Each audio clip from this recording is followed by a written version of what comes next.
ऐसा कहा जाता है कि शक्तिशाली जीवों को भले ही समय मिटा सकती है, पर उसके नाम को मिटा पाना ये समय के भी परे है। यहाँ तक कि ढलता वक्त उस ताकतवर जीव की कहानी को एक कथा का रूप दे देता है। और हमारी धरती में भी ऐसे कई शक्तिशाली मनुष्यों और जानवरों ने जन्म लिया है जिन्हें हमने भले ही ना देखा हो, पर उनके नाम हमारे मन में छप चुके हैं।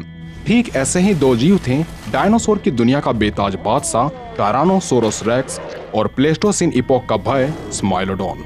ऐसे में क्या हो जब इतिहास के ये दो खूंखार जानवर किसी तरह से वास्तविक दुनिया में आकर एक दूसरे को ही मारने पर आतुर हो जाए। क्या अकेला सेबर टूथ टाइगर ही काफी है एक टीरेक्स को मारने के लिए, या कितने स्माइलोडॉन मिलकर मार सकते हैं एक खूंखार टीरेक्स को?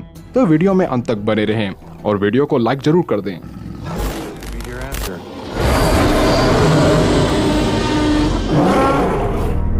अगर सबसे पहले बात करें सेबर टूथ टाइगर की, तो शायद आप में से कई लोग इसे जानते ही होंगे।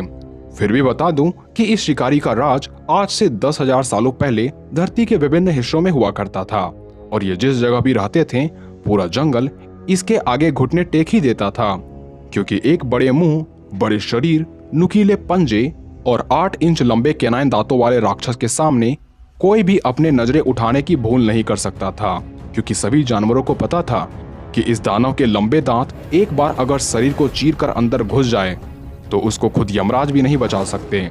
यहाँ तक कि शिकार करने से पहले जब ये शिकारी दाड़ लगाया करते थे तो इसके 2 विशाल कैनाइन दांत को देखकर ही शिकार वहीं पस्त हो जाया करता था। एक विशाल आकार वाला ये प्रजाति वजन में 280 किलो तक पाए जाते थे, लेकिन इसके कुछ सदस्यों का वजन 480 किलो तक भी पहुंच जाया करता था। हालांकि कई लोग इन्हें टाइगर के करीबी मान लेते हैं और इसके लक्षणों को भी टाइगर से तुलना कर देते हैं। जैसा कि आजकल के टाइगर वास्तविकता में तो शेर से भी ताकतवर होते हैं, पर अपने कुछ खामियों की वजह से ये जंगल के राजा नहीं कहलाते, क्योंकि जंगल का राजा शेर है। पर प्लेस्टोसिन इपोक में रहने वाला स्माइलोडॉन न सिर्फ ताकतवर था बल्कि ये किंग ऑफ द जंगल भी था। एक और जहाँ टाइगर अकेले शिकार करने निकलता है, वहीं स्माइलोडॉन पूरी झुंड सहित शिकार करने निकला करते थे, ताकि ना तो इनके आंखों से शिकार बच सके, ना ही इन्हें कोई चोट पहुंचाने की गुस्ताखी कर सके।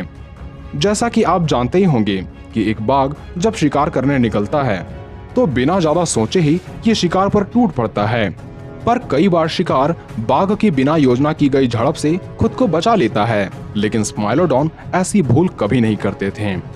ये योजना बनाने में किसी शेरों की तरह थे, वहीं ताकत व साहस में किसी बाघों से भी आगे थे।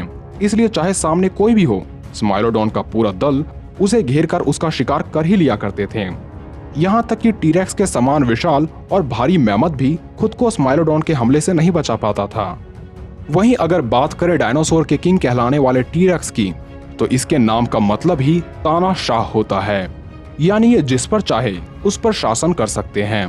क्रिटेशियस काल में पाए जाने वाला ये डायनासोर अपने विशाल शरीर, ताकतवर जबड़े और डरा देने वाली लुक के लिए जाने जाते थे।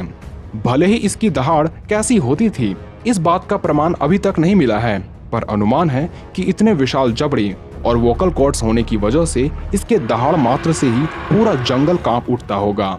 भले ही मांसखोर ये शिकारी आकार में सबसे विशाल ना हो, पर नॉर्थ अमेरिका का ये दैत्य खुद से भी कई गुना बड़े जीवों को मारकर गिराने की ताकत रखते थे। टीरेक्स भले ही स्माइलोडॉन से भी काफी पुराना शिकारी हो, पर यकीन मानिए सबसे ज्यादा लोग इस पुराने शक्तिशाली जानवर को ही जानते हैं, क्योंकि ये आकार में स्माइलोडॉन से विशाल होने के साथ साथ कई ऐसे खूबियों के मालिक थे जिसके आसपास भी स्माइलोडॉन नहीं भटकता। हालांकि स्माइलोडॉन के 2 दांत सबसे विशाल लगभग 8 इंच के हुआ करते थे, पर टीरेक्स के पास 60 की संख्या में लगभग 8 इंच नुकीले दांत पाए जाते थे।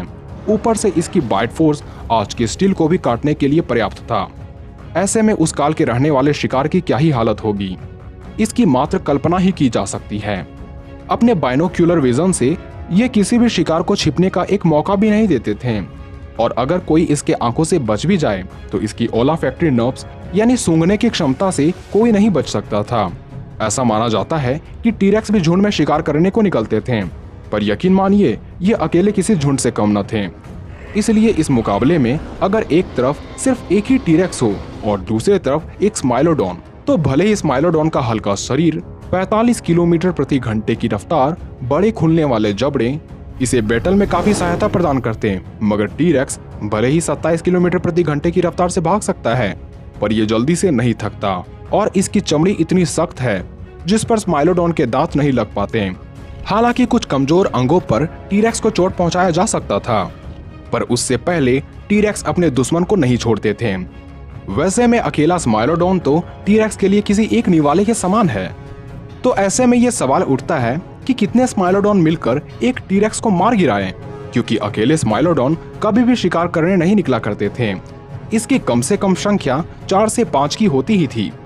इसलिए अगर स्माइलोडॉन का एक पूरा झुंड भी टी-रेक्स पर टूट पड़ता, तब भी टी-रेक्स को संभाल पाना इन लंबे दांतों वाले बिल्लियों के लिए नामुमकिन हो जाता। हालांकि अगर एक साथ टी-रेक्स के कई स्माइलोडॉन के झुंड मिलकर टूट पड़ते और कुछ देरी तक टिक जाने पर ये टी-रेक्स की कमजोरियों को समझना शुरू कर देते हैं, साथ ही एक सही योजना के साथ अगर टी-रेक्स पर हमला बोलते हैं, तो शायद टी-रेक्स के लिए इन शिकारियों को संभाल पाना थोड़ा मुश्किल हो जाता।